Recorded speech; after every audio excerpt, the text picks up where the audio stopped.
Comment mettre des règles de vie en place dans un groupe? Bonjour, c'est Yolène. Bonjour, c'est Yolène. Et aujourd'hui, nous allons voir ensemble comment mettre en place des règles de vie dans un groupe.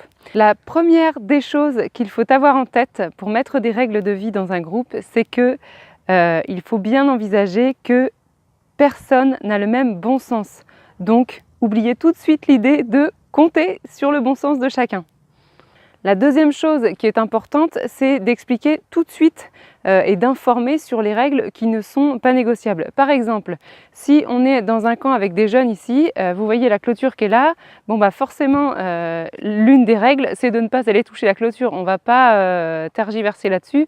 C'est les règles du jeu, c'est comme ça, c'est celles qu'on ne peut pas toucher dans la vie collective, dans la vie sociétale. Ensuite, l'idée est de prendre le temps de mettre en place les règles de vie d'un groupe et de les écrire ensemble. Les gens seront plus à même de respecter, les gens ou les jeunes ou les enfants seront plus à même de respecter les règles si ils y ont participé et si elles leur semblent logiques, claires et que c'est eux qui les ont décidées.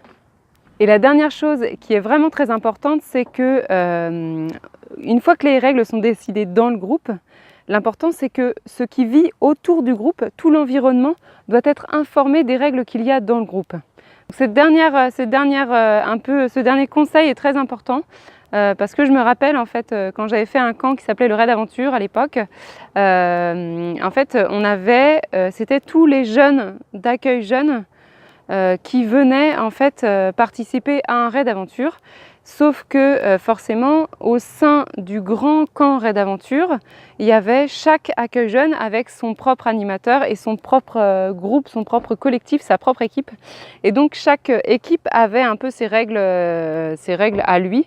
Et donc on était obligé d'informer les autres de notre manière de fonctionner parce que sinon les autres ne comprenaient rien du tout et du coup ça permettait à chacun de respecter les règles du jeu de l'autre. Donc je récapitule, surtout ne jamais compter sur le bon sens. Le bon sens, personne n'a le même. Ensuite, la deuxième chose importante, c'est d'informer les personnes de votre groupe qui vont créer leurs règles qu'il y a des règles qui existent autour de nous liées à l'environnement dans lequel on se trouve et qui, celles-là, ne peuvent pas être discutées. La troisième chose, c'est de prendre un vrai temps pour discuter et pour créer les règles du groupe ensemble. Et la dernière des choses très importantes, c'est d'informer tout l'environnement des règles que vous avez mises en place pour que les autres puissent respecter vos règles de votre collectif. N'hésitez pas à mettre un petit pouce en l'air synonyme que vous avez apprécié cette vidéo et moi je vous dis à très bientôt en vidéo.